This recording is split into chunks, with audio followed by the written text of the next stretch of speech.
Ladies and gentlemen, good morning. Welcome to these lectures on understanding international relations. The course will be composed by 12 lectures. Here is the syllabus. It is an introductory course to international relations theories, the discipline of international relations. That is to say, I would like to propose a general survey of the discipline of international relations, major concepts and major theories, as well as also a reminder, a kind of brief outline of the history of world politics since the creation of the discipline roughly 100 years ago. Why? Because of my underlying assumption, that is to say, kind of epistemological starting point. I do consider that international relations theories, and the same is true for social sciences in general, theories do not float freely in the air. They are embedded in a specific context, that is to say, the emergence of specific theories, their success, and their decline or their renewal are linked to a world political context. And I do think that we should, when analyzing the evolution of international relations theories, all at once take into account the intellectual history of the discipline, the academic field, the scientific field, its evolution, but also the evolution of world politics. So it is both an intellectual history and of the discipline and a historical reminder or analysis of the major processes and events that took place on the world political stage. I will start today with an introductory lecture, of course. Why international relations? That is to say, what is the raison d'etre of international relations as a scientific discipline? Why is international relations a separate, somehow autonomous discipline among different social sciences, distinct from, notably, political science? This is the basic point I will tackle today. The meaning of international relations, to put it differently, and the meaning of international relations, both in the meaning of the discipline and of the meaning of the object of study. If you have a look at handbooks, English handbooks, American handbooks, we'll come back to this point. International relations is an Anglo-American discipline. What do we see here is a list of the different handbooks that I would recommend. I would like you to have a look at them. There is no obligation to read the 600, 700, 800 pages, read different chapters that you might be interested in deepening somehow. If you look at these handbooks, what do you see? You will see that you will find international relations spelled both with a small I and a small R on the one hand, and with a uppercase, that is to say, a big I and a big R. Why? Because of the different meanings that these two expressions have. International relations with a lowercase I and a lowercase R refers to the object of study, the international relations that the discipline is interested in analyzing, in explaining. And international relations with an uppercase, a big I and a big R, designates the scientific discipline. This is specific to international relations. Political science studies political life, political regimes, political ideas, political struggles, etc. But there is no risk of confusing political science and political science. Here, there is a risk of confounding international relations and international relations. And in order to avoid this, the two expressions are spelled differently. So we will have a look both at what do we mean when we use the term international relations with a small, a lowercase I and a lowercase r, And what does the scientific discipline consist in when studying these international relations, and more specifically, what is the meaning of theory in the discipline of international relations, since this discipline, at least as conceived of by mainstream Anglo-American authors, this discipline uses theories to precisely try to account somehow scientifically, or maybe more modestly, could we say, account for in a rigorous manner the different events, the different processes that take place on the international scene. And I thus come to the meaning of international relations as an object of study. What do we mean when we use this term? And obviously, at first sight, of course, we do know what we are talking about when using the expression international relations. International relations, designate those relations, those actions, those interactions that take place on the international scene, on the international stage. That is to say, those events, those actions taking place in the environment beyond the national borders of the different political units, the nation states, taken individually. And of course, this somehow common sense conception, this common sense understanding of international relations is pretty correct. But maybe things are a bit more complicated, as indicated by the fact that there are many expressions that may be used, that are used, close to and yet different from the expression international relations. We use, for instance, the expression international politics, international affairs, foreign affairs, foreign policy, world politics, global politics, and sometimes geopolitics. If then there are that many expressions, we can posit that they have specific meanings. Otherwise, there would be no use of referring to that many expressions. So if then we agree in saying that they have different meanings, we have to differentiate them. And I will focus here on international relations before coming back a bit later on the different meanings of the other expressions. So to have an idea of the meaning of international relations with a lowercase I and a lowercase r, what do we have to do? We have to go back to the epistemological origin of the term international relations, and more specifically of the term international, the adjective international, which was coined by an English philosopher, Jeremy Bentham, in the book published in 1781, Introduction to the Principles of Morals and Legislation. It is not at all a book on international relations or international politics.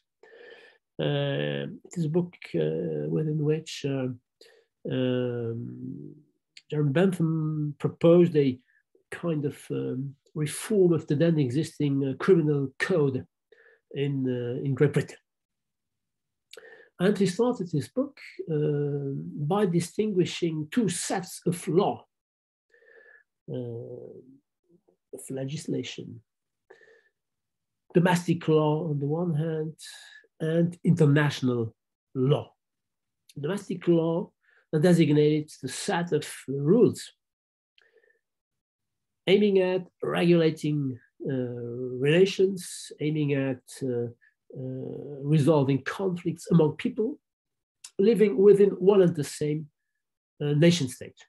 And logically then, international law was the term that he used to designate those sets of rules, of principles, whose aim was to regulate interactions and to find solutions to conflicts among people belonging to different countries, living in different nation states, or conflicts, opposing and interactions among nation states embodied in their government.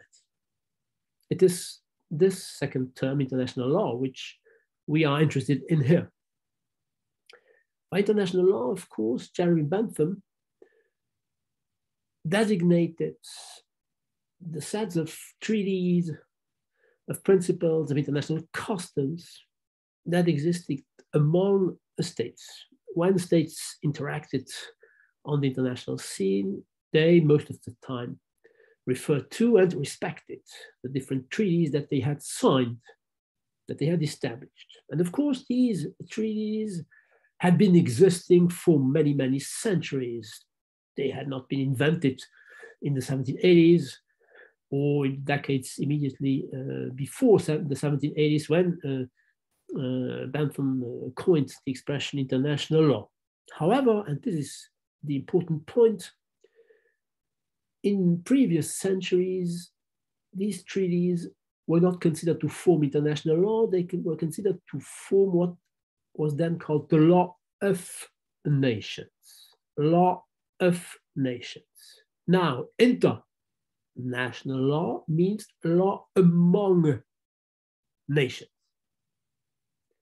There is then a difference between the term, the expression that he proposed, and the one that had been prevailing in the past, throughout past centuries, from the Roman Empire to the Middle Ages, and to some extent up to the 18th century.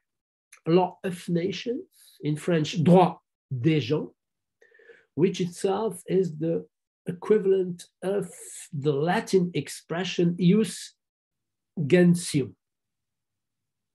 Ius gentium was the law which existed in the Roman Empire and throughout the Middle Ages in the somehow Christian entity that Europe formed at that time, and designated the sets of laws, of principles, of norms that regulated relations within the empire or within Christian Europe.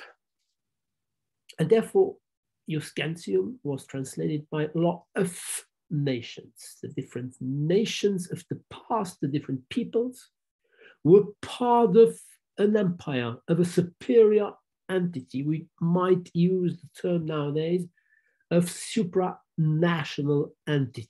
The Roman Empire in ancient times, the Christendom, Christian Europe, the Christian Republic, as it was called, the Christian Commonwealth, actually, throughout the Middle Ages, up to roughly the 16th century.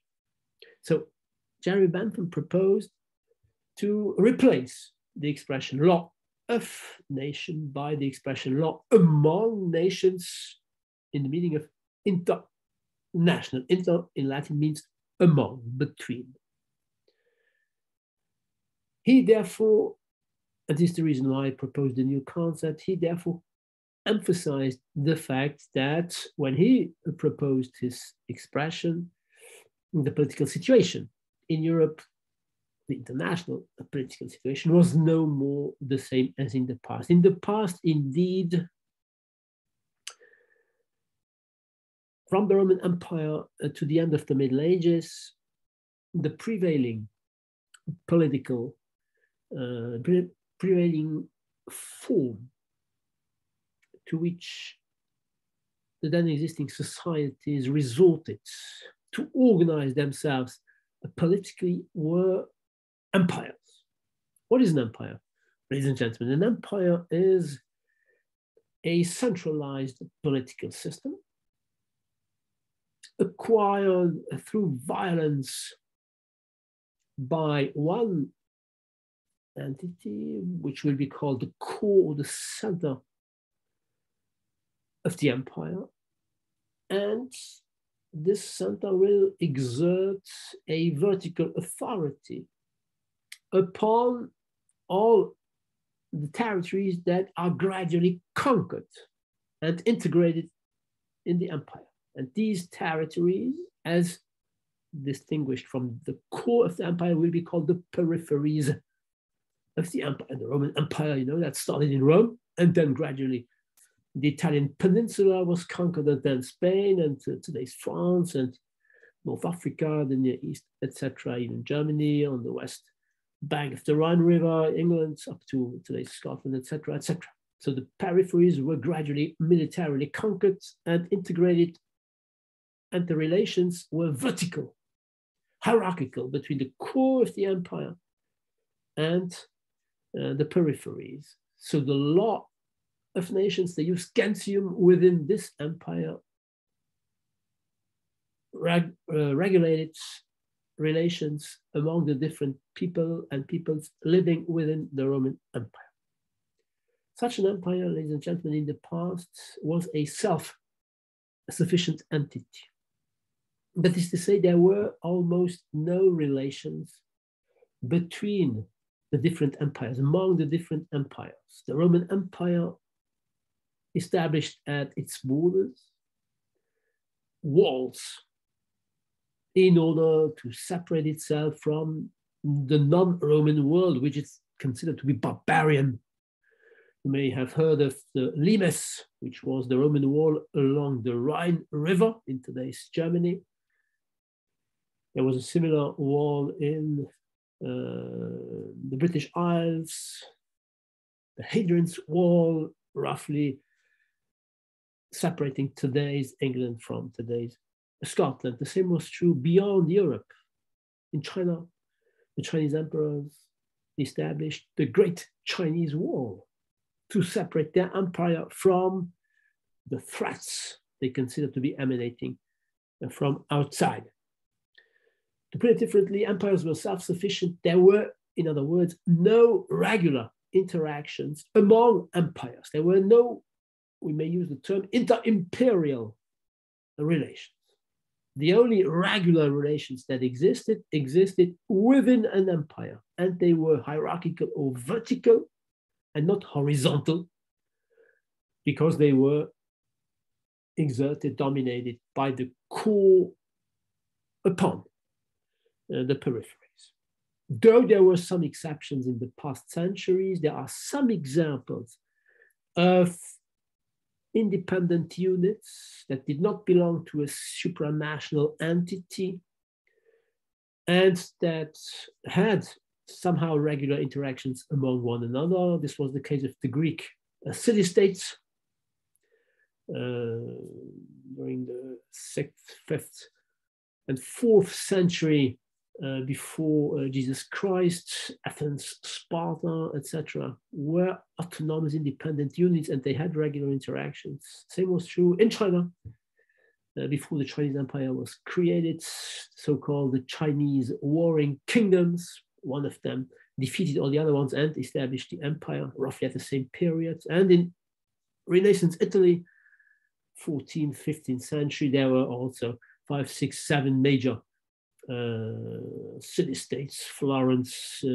Milan, Venice, Rome, Naples, etc., who had regular interactions among one another, who were autonomous from one another, who did not belong to a superior entity. But these examples were exceptions. The rule in the past, throughout antiquity, throughout the Middle Ages, were empires as the privileged form of political organization of human societies. And gradually then things evolved, things changed when the first modern territorial states, which later became nation states strictly defined, emerged in France, thanks to the action of the French kings, in Spain after the Reconquista against the Arabs that were expelled, the Moors that were expelled to North Africa, in England too. Territorial nation states emerged who no longer were eager to be part of the then existing Holy Roman Empire that was ruled both by the political secular authority of the emperor and the spiritual or religious authority of the Pope. So France, Spain, England, etc., became de facto independent. They no longer listened to the law of nations, the jus gentium that was imposed within the Holy Roman Empire. And this de facto independence became legally recognized, acknowledged at the end of the so-called 30 Years' War, which took place between 1618 and 1648, the 30 Years' War, which opposed the Catholic units of the Holy Roman Empire to the Protestant units of the Holy Roman Empire. This was the beginning of the 30 Years' War, which then concerned all the major continental European powers. Austria, of course, and Spain were allies of the Catholic entities, whereas France, the Netherlands, and Sweden were allies of the Protestant entities of the Holy Roman Empire.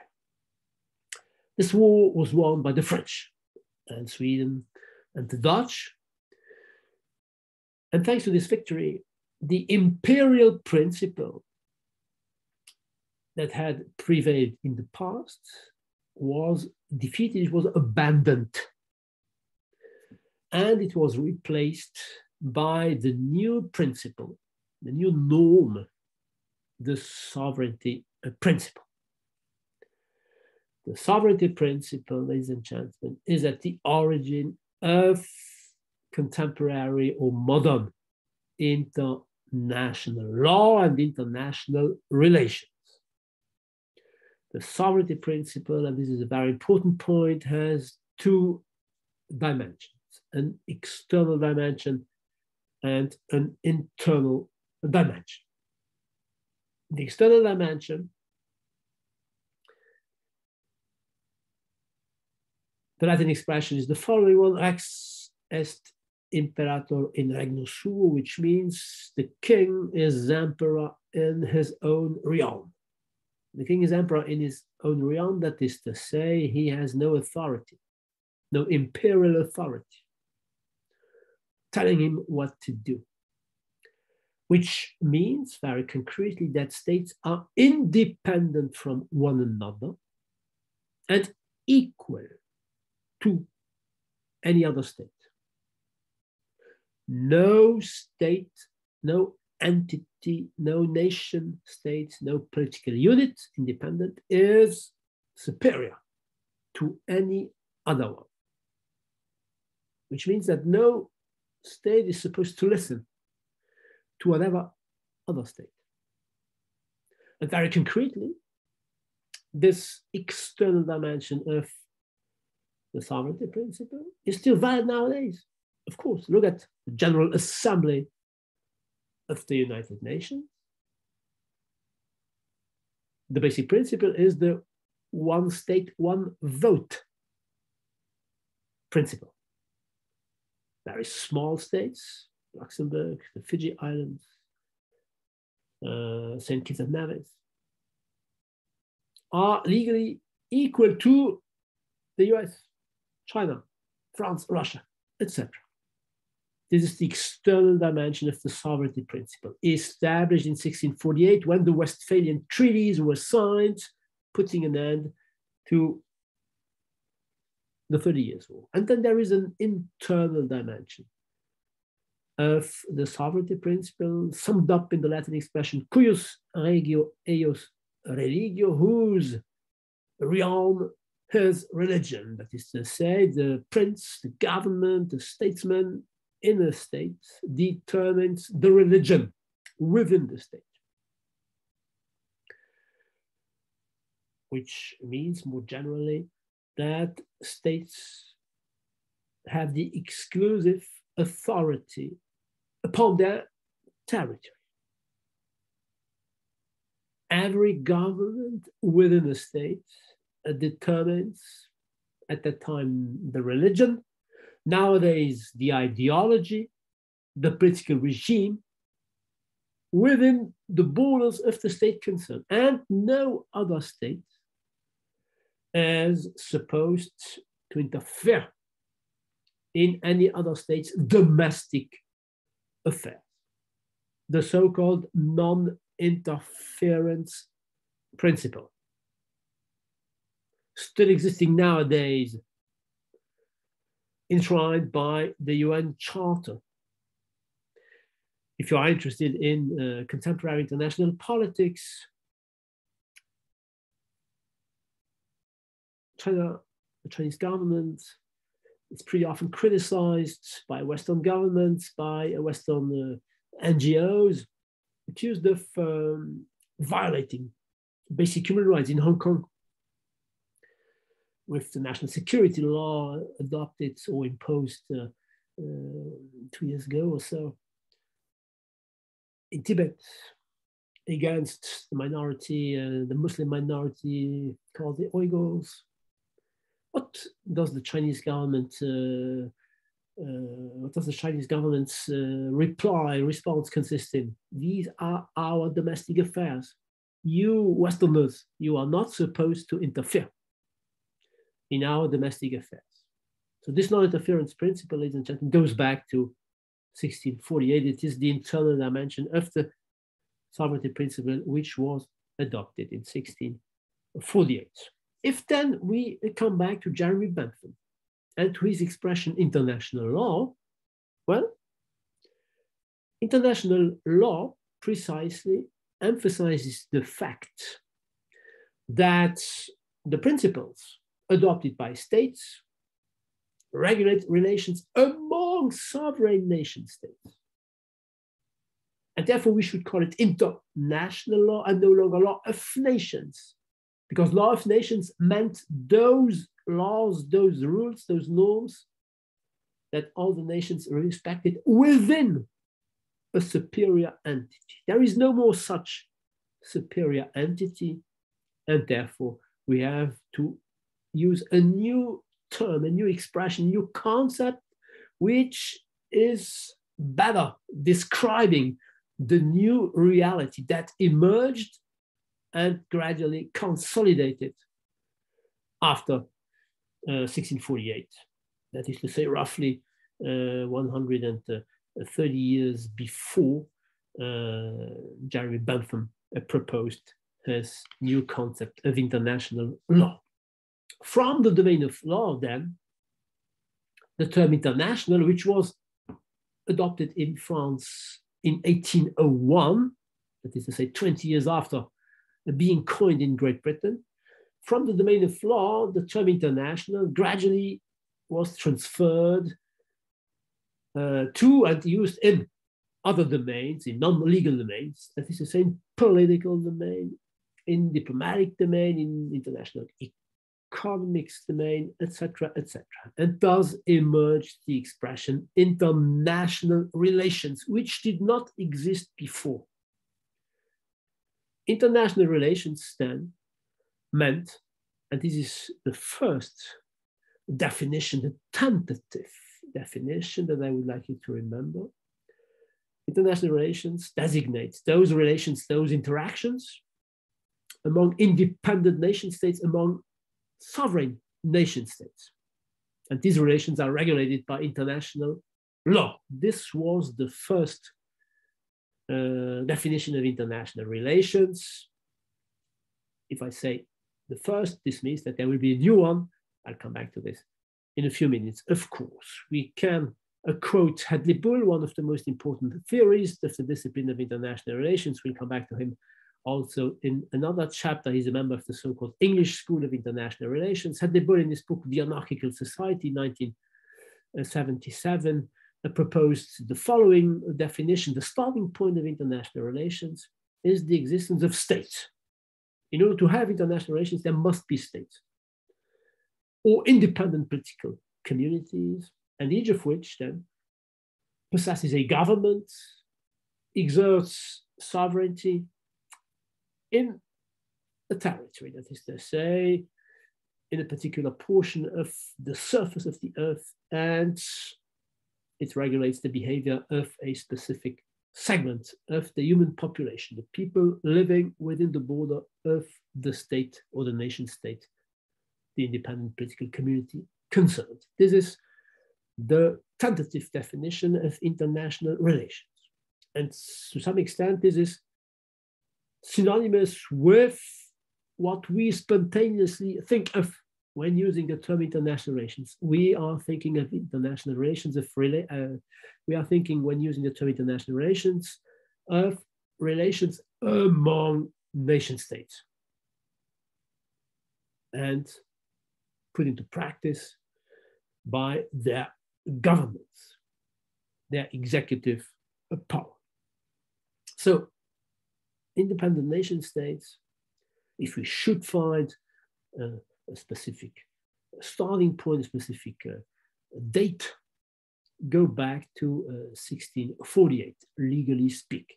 They existed de facto roughly during the 16th and maybe even the 15th century, but legally speaking, we can talk of modern nation states since the midst of the 17th century. Once independent from one another, once no longer part of the formerly existing Holy Roman Empire, these independent nation states started having irregular interactions among one another in different domains, in the diplomatic domain, in the strategic domain, in the economic domain, in the cultural domain, etc., etc. And here then we have a second difference with what used to exist in the past. Remember what I said when defining empires? Empires were self-sufficient units. They were vertically organized and they were self-sufficient units. Modern nation states have irregular interactions among one another. They are no longer self-sufficient. And these relations are relations among equals. That is to say, they are no more hierarchical or vertical, but horizontal. And due to the fact that these states, which emerged and consolidated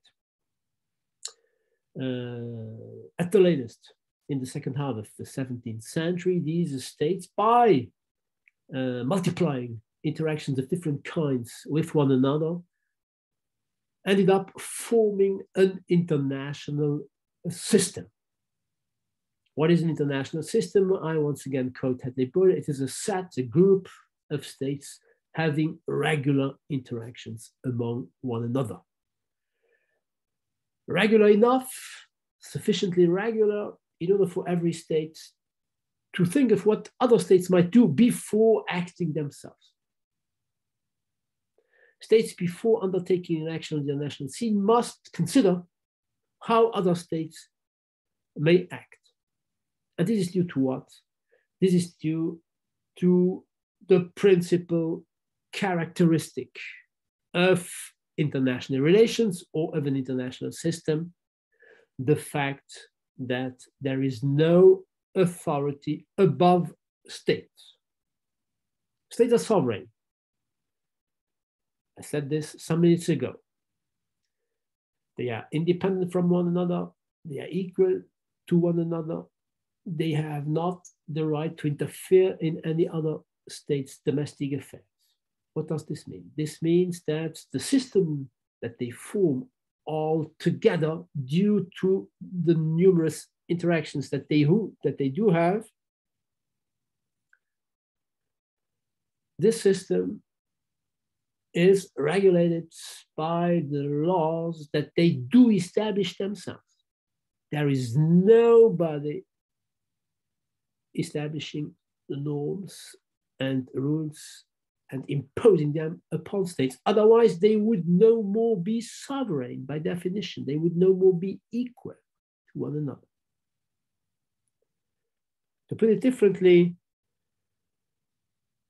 there is no authority above states. And I would like immediately to emphasize one point, which is at the origin of many confusions, including in the media. The United Nations, ladies and gentlemen, of course, is not an international authority, and all the less so a supranational authority. The United Nations organization is an international organization among nations, among the member states. It is an intergovernmental organization because the states are represented at the UN in New York by their governments, the ambassadors embodying their government. The United Nations is not a supranational authority, and more generally, there is no authority above states. Now, to say that there is no authority above states means that the international system is characterized by anarchy. Anarchy then is the core point and the core concept of the discipline of international relations. And here again, I would like to emphasize the difference between academic, maybe should we say rigorous language on the one hand, and common sense everyday language. You know, of course, the meaning of anarchy in everyday language. It means turmoil, it means riots, it means insurrection, it means bombings, disorder, never-ending disorder. This is the common sense meaning of anarchy. But in international relations, the rigorous meaning of anarchy is different.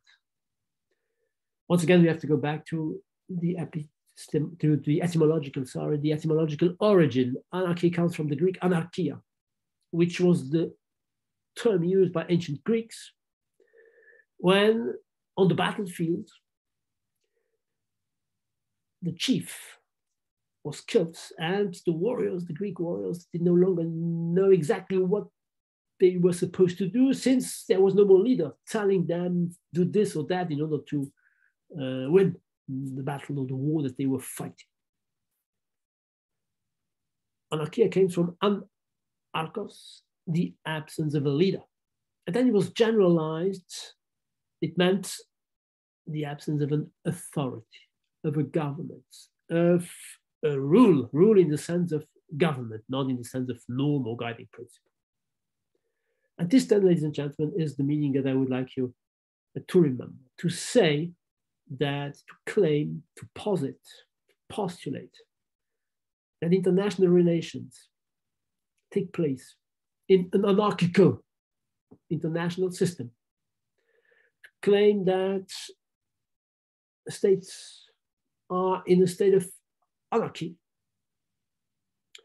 to say that the international system is characterized by an anarchical structure means that there is no central authority above states. It means that there is no authority above states acknowledged by these states.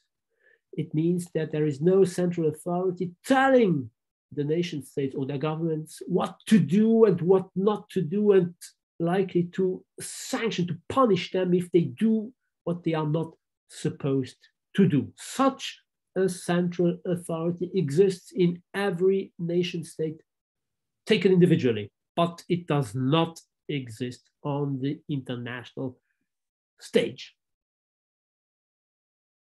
By definition, there can be no such authority because states would no longer be sovereign. So there would be a kind of contradiction if there were on the international scene an authority above states. They would no longer be sovereign. We thus come, ladies and gentlemen, to the most important point of this class, at least the most important point in the first part, the meaning of international relations, the definitive meaning, the definitive criterion permitting us to distinguish international relations from any other kind of relations, be they political, economic, social, etc. International relations take place in an anarchical setting. Anarchy is the core criterion which distinguishes the international scene from the domestic stage. Listen to Hadley Bull. Anarchy is the central fact of international life. It is the starting point of theorizing about. Listen to Kenneth Walls, an American author. We'll come back to him in another chapter. Of course, according to Kenneth Walls, we should distinguish decentralized and anarchical international systems from centralized and hierarchical systems, domestic systems. In an anarchical system, no one is entitled to command, and no one is required to obey. Take the example, ladies and gentlemen, of Israel, pretty often condemned by the General Assembly of the United Nations because of its mistreating, could we say, the populations in the so-called occupied territories, the West Bank, Gaza. Israel is condemned, but Israel does not change its policy. Why? Because there is no authority compelling, forcing Israel to do what it does not want to do. So no one can command, can tell Israel to do, and Israel is not required to obey, despite all the other states, the majority of them, or a significant part of them, condemning Israel's foreign policy, Israel's policy with the population in regard with the Palestinian population. And this then is also the reason why there is a difference between international relations as a discipline and political science as a discipline. Political science or comparative politics or government is interested in studying domestic political systems, domestic political regimes, domestic political life. And this domestic political life is characterized by the existence of a central government. Remember, you may know this, the definition of Max Weber of a state characterized by the existence of an entity, I quote Rémoiron, the French philosopher, that holds a monopoly of legitimate physical violence. There is no such monopoly on the international scene, and therefore we should distinguish international relations from domestic, political, social, etc. relations.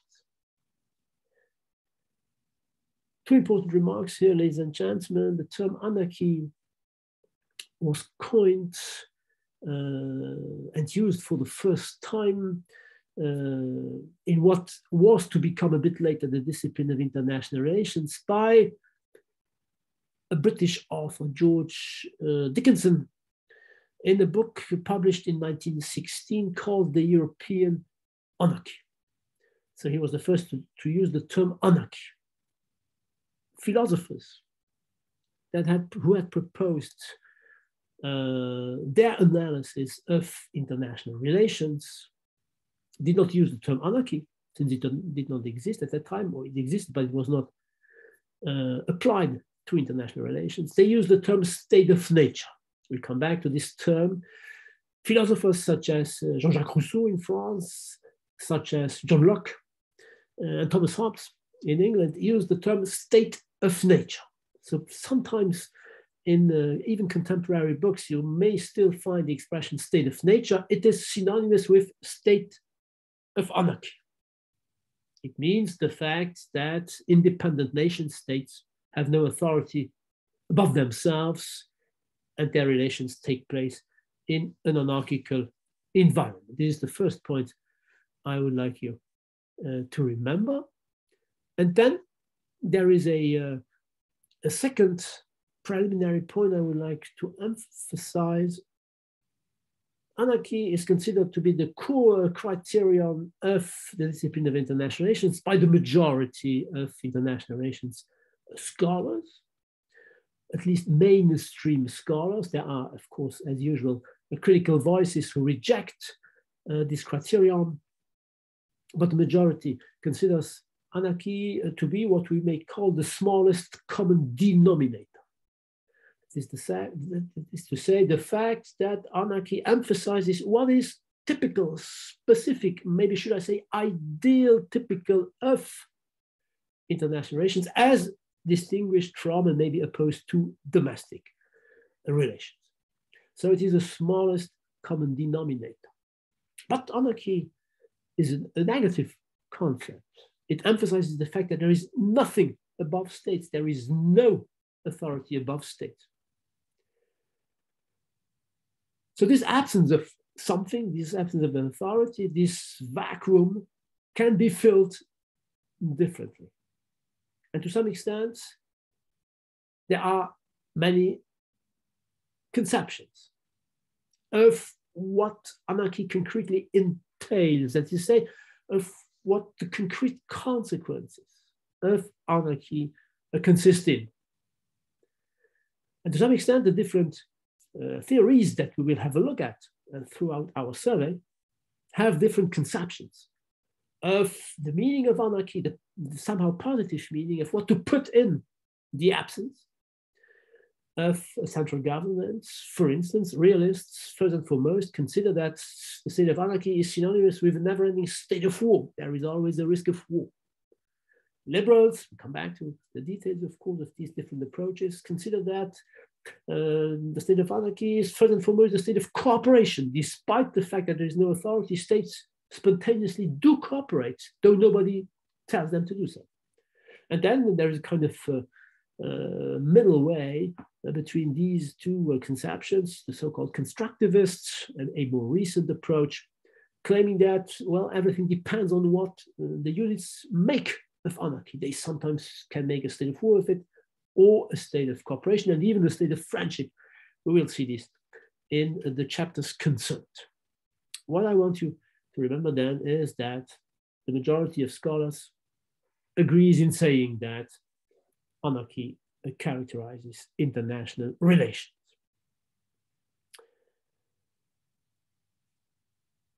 The last consequence of this agreement concerns the definition of international relations. I gave you the tentative definition. International relations are relations among independent units.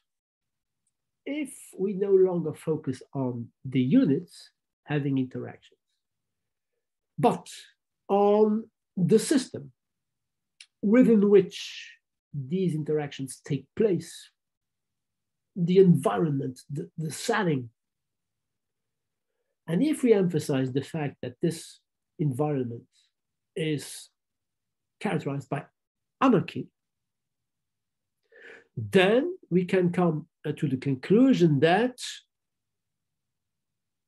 in an anarchical environment, all interactions are important, whether or not they are initiated by nation states or state actors. And all interactions are important, whether they regard international politics, diplomacy, strategy, or peace, or non-political domains, economy, culture, ecology, etc., etc.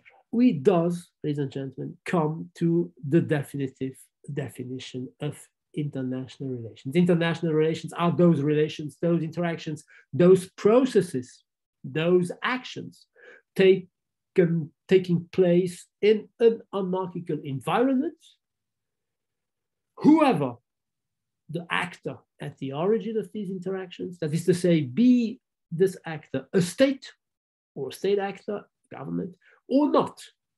That is to say, it can be a non-governmental organization, it can be a multinational firm, it can be a network of different kinds, and even individuals. Greta Thunberg, eager to incite states to protect international environment, the global environment, to prevent global climate change. Greta Thunberg is an individual actor on the international scene. She's not a state actor, of course not. No matter what type of actor, and second point, no matter the domain concerned, that is to say, international relations do not merely concern the political domain, but also the economic, the financial, the commercial, the environmental, the cultural, the demographic, the energetic domain, etc., etc. International relations, therefore, is a broad a term, and we therefore can come back to the first point, one of the very first points that I emphasized at the very beginning of today's lecture, the different terms that I use: international relations, international politics, world politics, etc., etc. So let's come back to these terms and let's have a look at the specific meanings that they have, that they should have at least, if they are used by he or she who uses these terms, if they are used somehow rigorously. First of all, foreign policy. A foreign policy, ladies and gentlemen, is the set of actions and undertaken and decisions taken by the different governments considered individually. The foreign policy actions are those actions that a state undertakes beyond its borders. So we look at the individual state level.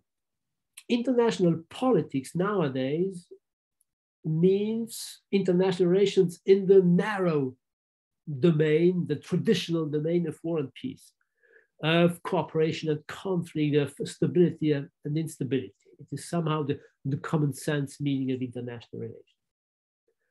World politics introduces the role of non-state actors, and the authors, the theorists, if they are rigorous, who use this term, world politics, presuppose that non-state actors have an impact upon international politics, upon the politics of states, which therefore is no more international, but world politics. Global politics is a term used by those theorists who go a step further. That is to say, they consider that in today's globalized world, there is no more distinction that should be made between domestic and international affairs. We should maybe distinguish local from global, but no more internal from external, no more domestic from international. There is a globalized international, there is a globalized world where non-state actors are as important, maybe even more important than states, or at least than a very significant number of more or less small or weak states. Multinational firms are very powerful, terrorist networks are powerful, at least as powerful according to this approach, and therefore as states, and therefore we should use the term global politics. And last but not least, the term geopolitics, pretty often used notably here in France.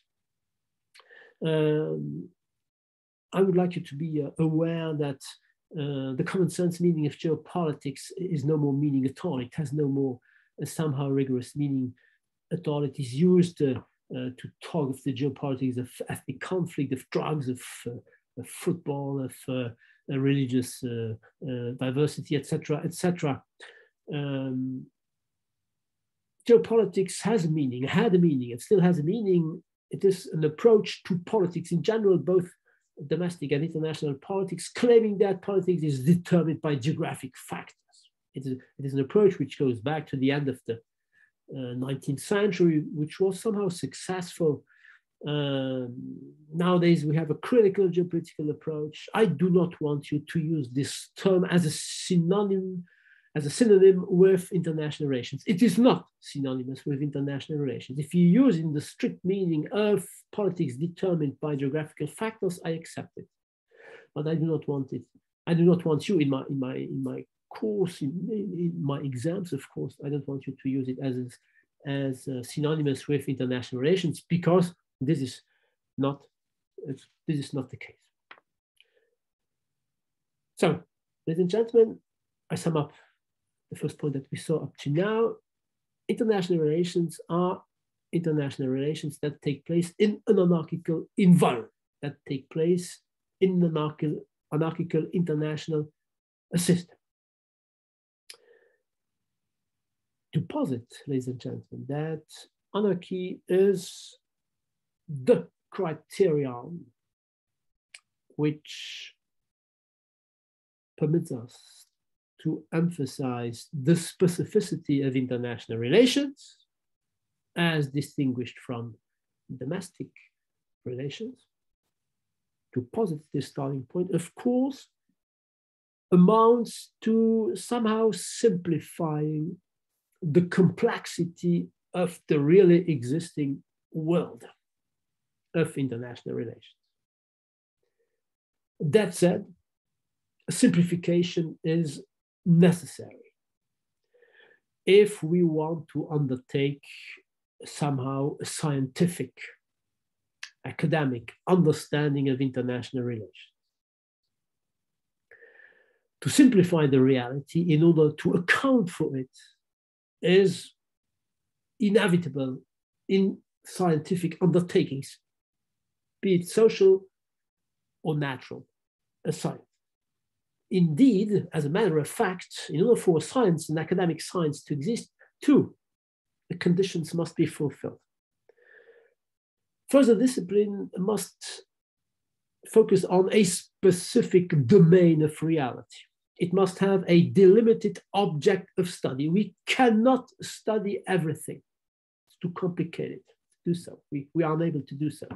Every scholar has to focus on one domain, either economy or politics. Within politics, domestic politics or international politics. Within international politics, international relations, war and peace, or economic cooperation, or diplomacy, or environmental change, etc., etc. So there must be first an object of study. And the second condition that must be met for an academic discipline to be somehow credible, to be somehow rigorous, a scientific discipline must have a specific method of investigation, of inquiry, of research, in order precisely to analyze scientifically the object of study it is interested in, rather than in analyzing it ideologically, etc., etc. The second point then we have to deepen in today's introductory class is to have a look at the meaning of theory. Because the use of theory or theories, we come back to this, is what international relations concretely consists in as an academic discipline. International relations use theories, use theoretical knowledge in order to account for what they're interested in studying, that is to say, international relations. What then is the meaning of theory? Here again, ladies and gentlemen, I would like to emphasize the difference between the academic meaning of the term theory and the common sense meaning of a theory. The common sense meaning of theory is more or less synonymous with abstract and actually useless speculation. Pretty often you'll hear the expression, this is valid in theory, this works in theory, but it is useless in practice. And we then oppose a theory to practice. Once again, I'm afraid, I'm sure, that this common sense is wrong, absolutely wrong. As proven, as shown by the etymological origin of the word theory, which once again goes back to ancient Greece. Theory comes from the Greek term and the Greek verb, more specifically theorein, I don't know how to pronounce this, I'm sorry. And by theorein, the Greeks meant the fact to observe, to look at things happening under our eyes, to do what? To describe them, to identify them, to explain them. A theorist is someone who looks at the reality, so he's not separate from reality. He looks at the reality and is filled with wonder by what he or she sees. And the noun theorist or theoretician comes from the Greek word theos. Theos meant a spectator. And more specifically, the theos was the messenger that each Greek city-state sent to the temple of Delphi, where there was a temple, where there were oracles pronounced by the priestess of Delphi. And the role of this ambassador, of this observer, of this messenger, was to look at the oracle in order to interpret it, in order to give meaning to this oracle whose objective was to predict the future. At its origin then, a theorist was not at all separated from the reality. It actually consisted in looking at what the reality concretely consisted in.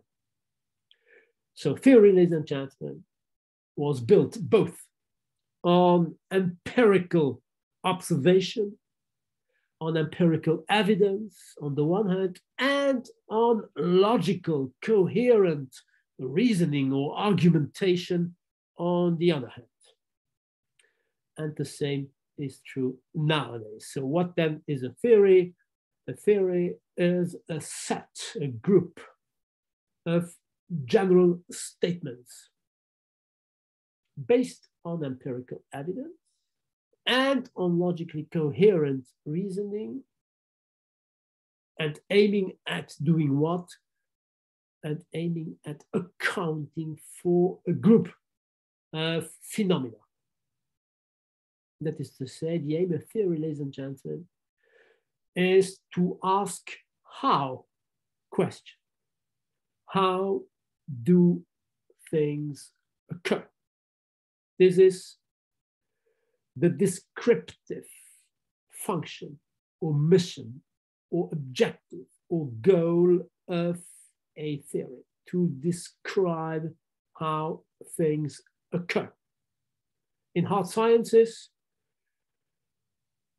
what happens if I open my fingers? The pen will fall to the floor. So I describe the movement of the pen from my fingers to the floor. This is the first objective of a scientific theory.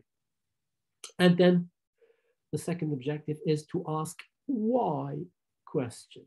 Why do things occur the way they happen, rather than taking place differently? Why does the pen fall to the floor rather than get out of the window? Because in this case, of the law of universal gravity. This is the explanatory function or mission or goal or objective of scientific theory. So a theory, ladies and gentlemen, a scientific theory, and therefore we should distinguish it from a doctrine, from an ideology, from a belief, from an opinion, from a claim. A theory is a set of general statements looking at the empirical reality, consisting in establishing a coherent argumentation in order to describe things and in order to explain things, events, processes, tendencies. There may be two other functions. We'll come back to this in the very last chapter, now conclusive chapter. Two other functions which are generally accepted in hard or natural sciences: predictive and prescriptive function.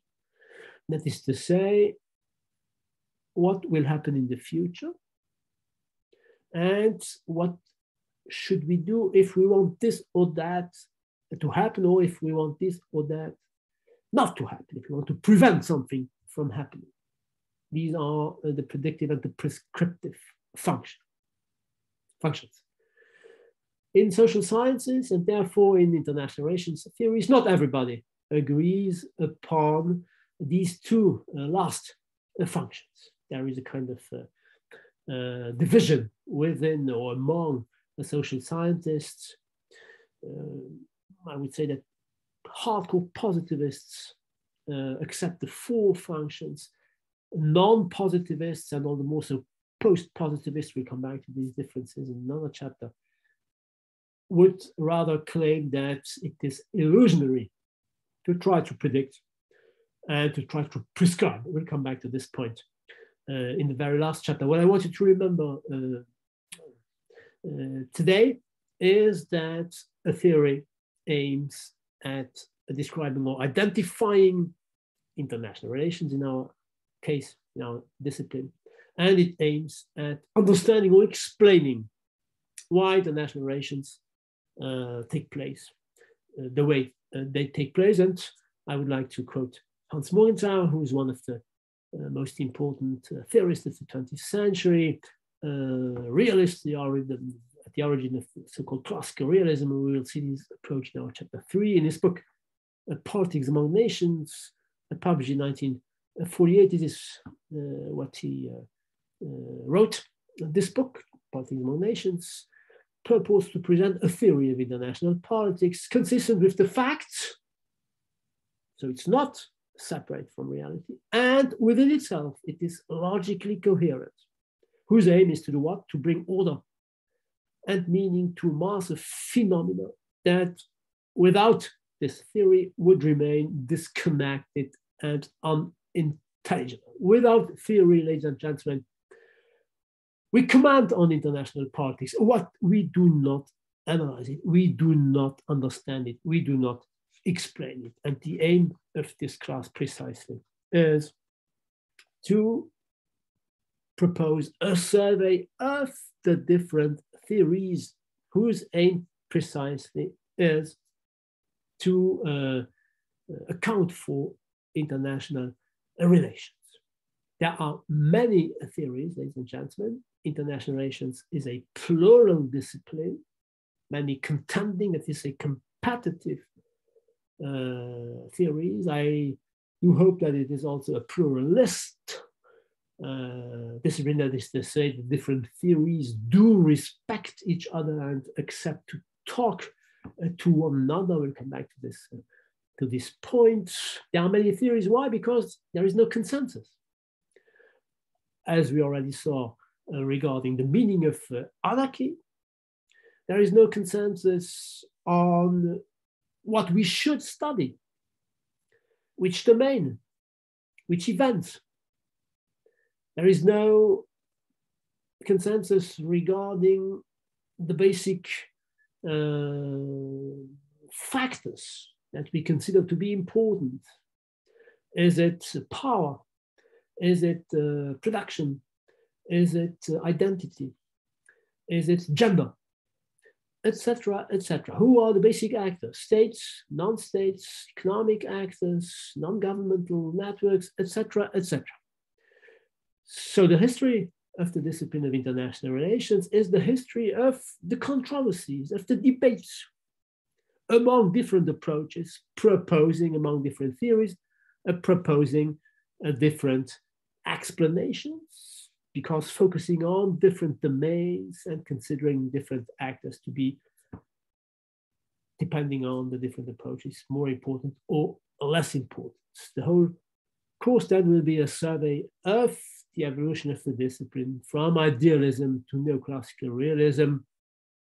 We will have a look at classical realism and on neorealism, on neo-Marxist approaches, on post-positivism and social constructivism, on transnationalism, etc., etc. Grand theories mainly, but also so-called middle-range theories, foreign policy analysis, the neo debate on cooperation and international regimes. This is what I do propose, ladies and gentlemen. Conclusive chapter will have a look at the link between theory and practice.